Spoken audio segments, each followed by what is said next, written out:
आधी रात का समय था। ट्रेन से उतरा एक व्यक्ति आवाज लगा रहा था, कूली कूली कूली। लेकिन कलकत्ता स्टेशन पर आधी रात के उस वक्त कोई कूली मौजूद नहीं था। तभी एक संभ्रांत व्यक्ति ने अचानक आकर कहा, लाइए मैं आपका सामान बाहर तक छोड़ दूं। स्टेशन के बाहर विदा होने से पूर्व उस व्यक्ति ने पूछा, आपको कितने पैसे दूं? तब उस व्यक्ति को जवाब मिला, मैंने तो बस आपकी मदद की है। मेरा बस इतना ही कहना है कि आप अपना काम स्वयं किया करें। मैं ले आया ना आपका सामान, आप भी ऐसे ही ला सकते थे।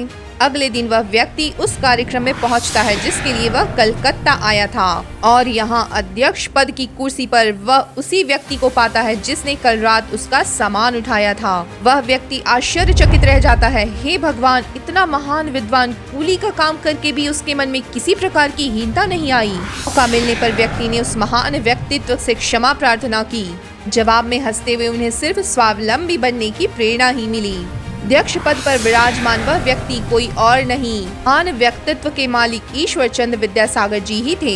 यह कहानी स्वावलंबी बने इस शीर्षक के साथ कई नैतिक शिक्षा की किताबों में आपने अवश्य पढ़ी होगी, लेकिन आज तक आप इन महान चरित्र से अनभिज्ञ रहे होंगे। जहाँ व्यक्ति किसी एक विषय में ही मुश्किल से सिद्धि हासिल कर पाता है, वहाँ विद्यासागर जी ने वेदांत, व्याकरण, साहित्य, स्मृति, नैतिकता यानी एथिक्स, एस्ट्रोनॉमी यानी खगोल शास्त्र, हिंदू कानून, यहाँ तक कि अंग्रेजी विषय, इन सभी में ऐसी विद्वता हासिल कर रखी थी जो किसी सामान्य व्यक्ति के लिए लगभग असंभव लगता है। ईश्वर चंद्र विद्यासागर 19वीं शताब्दी के बंगाल के प्रसिद्ध दार्शनिक, शिक्षाविद, समाज सुधारक, लेखक, अनुवादक, मुद्रक, प्रकाशक, उद्यमी और परोपकारी व्यक्ति थे। वे बंगाल के पुनर्जागरण के स्तंभों में से एक थे। उनके बचपन का नाम ईश्वर चंद्र बंदोपाध्याय था। संस्कृत भाषा और दर्शन में अगाध पांडित्य के कारण विद्यार्थी जीवन में ही संस्कृत कॉलेज ने उन्हें विद्यासागर की उपाधि प्रदान की थी। साथ ही शिक्षा व सुधार के क्षेत्र में उनके कार्यों से वे सदा सदा के लिए वंदनीय बन गए। विशेषकर महिलाओं को दयनीय स्थिति से बाहर लाने के उनके योगदान के लिए प्रत्येक भारतीय महिलाएं उनके प्रति कृतज्ञता का भाव रखती हैं। 26 सितंबर 1920 को बंगाल के मेदिनीपुर जिले के वीर सिंह गांव में एक अति निर्धन ब्राह्मण परिवार में जन्मे विद्यासागर, जिनका नाम ईश्वर चंद्र बंदोपाध्याय था, गरीब पिता ठाकुरदास बंदोपाध्याय ने तीक्ष्ण बुद्धि पुत्र को विरासत में विद्या के प्रति रुचि ही प्रदान की।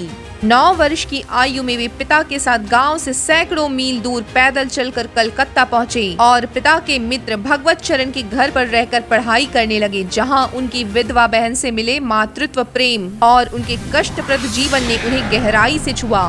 महिला उत्थान की दिशा में उनके बाद के क्रांतिकारी कार्यों पर इसका गहरा प्रभाव पड़ा।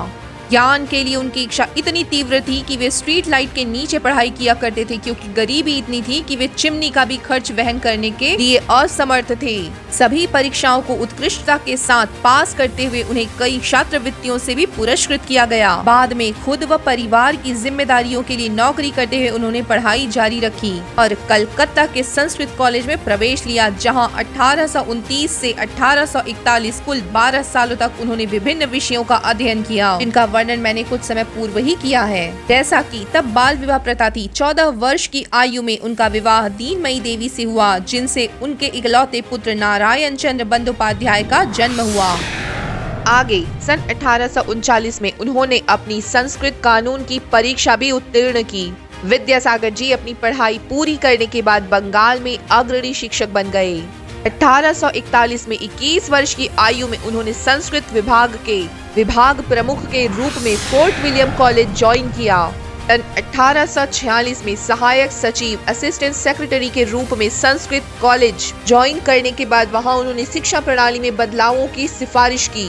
इसी कारण वह वहां आंतरिक राजनीति के शिकार बन गए और वे रूढ़िवादी सचिव तोषमोई दत्ता के आपत्तियों के कारण सहायक सचिव के पद से इस्तीफा देने के लिए मजबूर हो गए। लेकिन यह उनकी प्रतिभा ही थी कि 1850 में विद्यासागर फिर से उसी कॉलेज में वापस शामिल हो गए, संस्कृत के प्रोफेसर के रूप में, और 1 माह के अंदर ही वे वहां के प्रिंसिपल बन गए।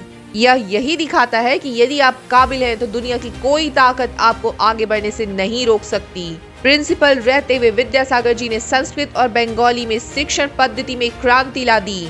इससे भी अधिक महत्वपूर्ण उन्होंने बंगाली प्राइमर की रचना की। प्राइमर क्या है? प्राइमर वह तरीका है जिससे आप वर्णमाला लिखते हैं, और आज बंगाली वर्णमाला का आधार वह प्राइमर वास्तव में विद्यासागर जी द्वारा ही लिखा गया है। इसके साथ ही प्रिंसिपल रहते हुए इनका एक बड़ा योगदान यह भी रहा कि इन्होंने विश्वविद्यालय के दरवाजे सभी गैर ब्राह्मण और निचली जाति के छात्रों के लिए खुलवा दिए। यह वह समय था जब स्कूल व शिक्षा विशेषाधिकार प्राप्त वर्गों तक ही सीमित था। तब विद्यासागर जी पहले व्यक्ति बने जिन्होंने खुले प्रवेश और ट्यूशन फीस की अवधारणा शुरू की। साथ ही उन्होंने संस्कृत को और अधिक लोकप्रिय बनाने के लिए पश्चिमी विचार भी पेश किए और शिक्षा के माध्यम के रूप में अंग्रेजी और बंगाली की शुरुआत की।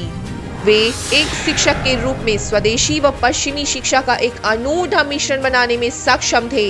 उन्होंने वैदिक ग्रंथों के साथ साथ यूरोपीय इतिहास, दर्शन, विज्ञान के पाठ्यक्रम की शुरुआत की। इस प्रकार उन्होंने छात्रों को दोनों ही दुनिया में सर्वश्रेष्ठ प्रदर्शन के लिए प्रोत्साहित किया। यह सुनिश्चित करने के लिए कि कॉलेज छोड़ने के बाद भी छात्रों को रोजगार मिले, विद्यासागर जी ने कलकत्ता मेट्रोपॉलिटन संस्थान चलाया, जिसे अब हिंदू मेट्रोपॉलिटन संस्थान कहा जाता है। शिक्षा के क्षेत्र में ब्रिटिश नियंत्रण को कम करने के लिए उन्होंने खुद का कॉलेज भी शुरू किया। यह संस्थान देश का पहला प्राइवेट कॉलेज था जो भारतीयों द्वारा चलाया जाता था, भारतीयों द्वारा ही पढ़ाया जाता था और जिसका वित्त पोषण भी भारतीयों द्वारा ही किया जाता था। उनकी बुद्धि और योग्यता को ध्यान में रखते हुए उन्हें मई 1955 में स्कूलों की जांच के लिए विशेष निरीक्षक के रूप में नियुक्त किया गया।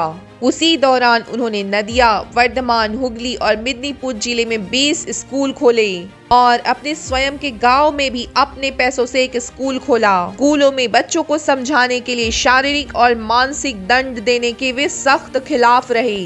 साथ ही उन्होंने एक ऐसे स्कूल की भी स्थापना की जिन्हें सामान्य स्कूल कहा जाता था। एक सामान्य स्कूल यह क्या है? यह एक ऐसा स्कूल है जहां शिक्षकों को प्रशिक्षित किया जाता है कि स्कूलों में पढ़ाया कैसे जाए। इसके बाद उनके अन्य अधिकारियों से मतभेद विकसित होने लगे, जिस कारण विद्यासागर जी को अपने पद से इस्तीफा देने के लिए मजबूर होना पड़ा। एक शानदार शिक्षक होने के अलावा वह एक असाधारण लेखक भी थे। उन्होंने संस्कृत और बंगाली साहित्य में महत्वपूर्ण योगदान दिया। उन्होंने कई प्रतिष्ठित पत्रिकाओं के लिए लेख लिखे, जैसे कि तत्वबोधनी और अन्य। उन्होंने पाठ्य पुस्तकों व व्याकरणों की रचना की, साथ ही उन्हें प्रकाशित भी करवाया। उनकी एक और बड़ी उपलब्धि प्रेस की शुरुआत, प्रेस और संस्कृत प्रेस, ताकि सभी मुद्रित किताबें खरीद सकें और ज्ञान का अधिक से अधिक प्रसार हो सके। न केवल किताबों की रचना की बल्कि उन्होंने कई महत्वपूर्ण किताबों का अनुवाद भी किया, जैसे वेताल पंचकिंसती, शकुंतला और अन्य। वे चाहते थे कि छात्र अध्ययन के साथ साथ नैतिक शिक्षा भी ग्रहण करे, जिससे एक उदार दृष्टिकोण विकसित हो और देश प्रगति के रास्ते पर आगे बढ़े। उनके जीवन की एक और बड़ी उपलब्धि थी महिलाओं की शिक्षा और लड़कियों की शिक्षा के लिए काफी सख्ती से अभियान चलाना। उन्होंने लड़कियों के लिए पूरे बंगाल में 35 स्कूल खोले, साथ ही वहाँ सुई धागे जैसे व्यावसायिक प्रशिक्षण को जोड़कर उन्होंने लड़कियों को आत्मनिर्भरता देने के लिए पाठ्यक्रम में संशोधन भी किया। उन्होंने एक महत्वपूर्ण फंड भी विकसित किया जिसका नाम था नारी शिक्षा भंडार, जो उनके उद्देश्य का समर्थन करता था। उन्होंने घर घर जाकर परिवार के मुखियाओं से अनुरोध किया कि वे अपनी महिलाओं, अपनी बच्चियों को स्कूलों में नामांकित करें। उन्होंने 7 मई सन 1849 को भारत में पहला स्थायी गर्ल्स स्कूल खोला, जिसे बैथ्यून स्कूल कहा जाता है। जैसा कि मैंने पहले ही बताया, वे एक कर्मठ व्यक्ति थे। वे लड़कियों के लिए स्कूलों के दरवाजे खोलने के बाद भी संतुष्ट नहीं हुए। फिर उन्होंने विधवाओं से संबंधित मुद्दों पर ध्यान केंद्रित किया। विधवाओं को अपना सिर मुंडवाना पड़ता था, हर समय सफेद कपड़े पहनने पड़ते थे, यहाँ तक कि उन्हें अपने घरों से बाहर जाने की भी अनुमति नहीं दी जाती थी और उन्हें कठिन घरेलू श्रम और अर्ध भुखमरी का जीवन व्यतीत करना पड़ता था। किशोर लड़कियों और कभी कभी किशोरावस्था से पहले ही लड़कियों की शादी बूढ़े लोगों से कर दी जाती थी, जिसके परिणाम स्वरूप वे कम उम्र में ही विधवा हो जाती थी। उन्हें पुनर्विवाह के अधिकार भी प्राप्त नहीं थे। विद्यासागर जी ने पुनर्विवाह की वकालत की। उन्होंने विधवा पुनर्विवाह को साबित करने के लिए हिंदू धर्म ग्रंथों का इस्तेमाल किया। शास्त्रों के भीतर इसे मंजूरी दी गई थी। उन्होंने कहा कि धर्म ग्रंथों में ऐसा कुछ भी नहीं है जो इसे रोकता हो, वो तो समाज की शक्ति से संबंधित है जो इसे रोक रही है। यह एक महत्वपूर्ण बिंदु है क्योंकि इस तरह से वे अन्य समाज सुधारकों से अलग थे, क्योंकि अन्य समाज सुधारक धर्म ग्रंथों का उपयोग अनेक बंधनों और कुरीतियों को बढ़ावा देने के लिए करते थे, लेकिन विद्यासागर जी ऐसे व्यक्ति थे जिन्होंने सामाजिक सुधार को उचित ठहराने के लिए धर्म ग्रंथों का उपयोग किया। उन्होंने बहुविवाह के खिलाफ बात की, लेकिन साथ ही विधवा पुनर्विवाह को भी उचित ठहराया। विवाह अर्थात उस समय की पुरुष जाति अनेक महिलाओं के साथ विवाह किया करते थे, जिसका विद्यासागर जी ने विरोध किया। विद्यासागर जी ने विधवा पुनर्विवाह को वैध बनाने के लिए एक आंदोलन भी शुरू किया। वह सिर्फ आलोचना करने तक ही सीमित नहीं रहे, बल्कि समाधान पाने के लिए उन्होंने एक हस्ताक्षर अभियान भी चलाया और सरकार को एक याचिका भेजी। 14 अक्टूबर 1855 को एक कानून की मांग की गई और इसके बाद बंगाल, मद्रास, बॉम्बे, नागपुर और भारत के अन्य शहरों से बहुत सारी याचिकाएं आई। अंततः 16 जुलाई 1856 को विधवा पुनर्विवाह अधिनियम, या जिसे हम हिंदू विधवा पुनर्विवाह अधिनियम या अधिनियम 15 कहते हैं, पारित किया गया। विधवा पुनर्विवाह को वैध बनाया गया और इससे पैदा हुए बच्चे को वैध दर्जा दिया गया। पहला वैध हिंदू उच्च जाति पुनर्विवाह 7 दिसंबर सन 1856 को कलकत्ता में विद्यासागर जी की देखरेख में और प्रेरणा के तहत किया गया। 1855 से 1860 के बीच लगभग 25 विधवा पुनर्विवाह करवाए गए, जिसमें विद्यासागर जी ने आर्थिक मदद भी की। साथ ही बहुत से ऐसे साहित्यों का निर्माण किया गया, नाटकों, गद्य की रचना की गई जो विधवा पुनर्विवाह को प्रोत्साहित करते थे। विद्यासागर जी की कथनी और करनी में भेद नहीं था। इसके लिए उन्होंने अपने इकलौते बेटे का विवाह एक विधवा लड़की से करवाया था। मिशन पर लगे एक व्यक्ति की तरह लड़कियों की शिक्षा, फिर विधवा पुनर्विवाह के बाद विद्यासागर जी ने बाल विवाह और बहुविवाह के खिलाफ विरोध प्रारंभ किया। 1857 में महाराजा वर्धमान के नेतृत्व में कुलीन ब्राह्मणों के बीच बहुविवाह पर रोक लगाने वाली एक याचिका को करीब 25,000 हस्ताक्षरों का सहयोग मिला, लेकिन 1857 के विद्रोह के कारण इसमें देरी हुई, जिसने भारत में शासन को ही बदल दिया। हालांकि 1866 में विद्यासागर जी ने फिर से 21,000 हस्ताक्षरों के साथ एक नई याचिका को प्रेरित किया। एक ऐसे युग की कल्पना करें जिसमें कोई सोशल मीडिया नहीं है और तब 21,000 25,000 हस्ताक्षर एक बहुत बड़े प्रयास का ही परिणाम हो सकता है। 1870 के दशक में विद्यासागर जी ने तब बहुविवाह की बहुत ही शानदार आलोचनाएं लिखी और सरकार को तर्क दिया कि बहुविवाह को पवित्र पुराणों शास्त्रों में कोई मंजूरी नहीं मिली है। और यह फिर से एक महत्वपूर्ण बिंदु है कि उन्होंने हमेशा सामाजिक बुराइयों के खिलाफ बहस करने के लिए पवित्र पुराणों का उपयोग किया। उन्होंने बताया कि हिंदू धर्म ग्रंथों में ऐसा कुछ भी नहीं है जो बहुविवाह को बढ़ावा दे।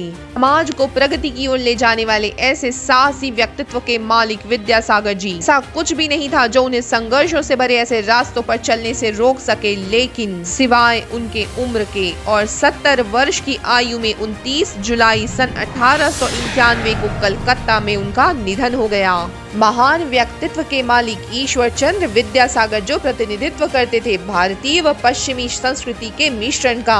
उनकी महानता उनके उत्कृष्ट चरित्र, तीक्ष्ण बुद्धि में निहित थी। उनके पास बहुत साहस और एक निडर दिमाग था जो जिस पर विश्वास करते थे उसका अभ्यास करते थे। इसके अलावा वह एक महान मानवतावादी थे जिनके पास गरीब, दुर्भाग्यशाली और उत्पीड़ितों के लिए बहुत ही सहानुभूति थी। उनकी मृत्यु के बाद रविंद्रनाथ टैगोर जी ने कहा कि यह आश्चर्य की बात है कि भगवान ने 40 मिलियन बंगालियों को पैदा करने की प्रक्रिया में एक आदमी को कैसे पैदा किया। ईश्वरचंद्र विद्यासागर जी के बारे में बात करते हुए माइकल मधुसूदन दत्ता कहते हैं कि उनके पास तकनीकी रूप से एक प्राचीन ऋषि की प्रतिभा और बुद्धि थी, एक अंग्रेज व्यक्तित्व की ऊर्जा और एक बंगाली माँ का दिल था। विद्यासागर जी की विरासत समय से परे है और उनके प्रयास और शिक्षा के क्षेत्र में उनके प्रयास अद्वितीय हैं और तकनीकी रूप से यह आश्चर्य की बात नहीं है कि 2004 में BBC द्वारा आयोजित महानतम बंगालियों की पहचान के लिए सर्वेक्षण में विद्यासागर जी को 8वां स्थान दिया गया था। और सबसे ऊपर विद्यासागर जी एक बहुत ही महत्वपूर्ण शिक्षक, एक बहुत ही महत्वपूर्ण समाज सुधारक, एक बहुत ही महत्वपूर्ण लेखक थे और बंगाली भाषा में उनका योगदान और जिस तरह से उन्होंने बंगाल में शिक्षा के क्षेत्र को बदल के रख दिया वह बहुत ही महत्वपूर्ण उपलब्धि है। ऐसे महान चरित्रों पर चर्चा करना और उनका सत्य संदेश दुनिया के कोने कोने तक पहुंचाना अत्यंत आवश्यक है, ताकि प्रत्येक व्यक्ति अपने जीवन के सही उद्देश्य को ढूंढकर अपना भाग्य निर्माता स्वयं बन सके और वैश्विक सद्भाव और विकास का मार्ग प्रशस्त हो सके। इस और ऐसे वीडियो को शेयर कर ऐसे महान व्यक्तित्व के संदेशों को अधिक से अधिक लोगों तक पहुंचाने में सहयोग कर आप भी हमारे देश भारत को समृद्धशाली बनाने और विश्व का पथ प्रदर्शक बनाने में अपना योगदान देवे। वीडियो को लाइक करें और ऐसे ही और वीडियोस के लिए इस चैनल को सब्सक्राइब करें। आपको ऐसे ही किन और महान चरित्रों के बारे में जानना है, उनका नाम कमेंट बॉक्स में बताएं। तो मिलते हैं ऐसे ही उन अगले चरित्र से अपने अगले वीडियो में। तब तक अपना और अपने परिवार और अपने देश का ध्यान रखें और मंजिल की दिशा समृद्धशाली देश की ओर घुमा लें। जय हिंद, जय भारत।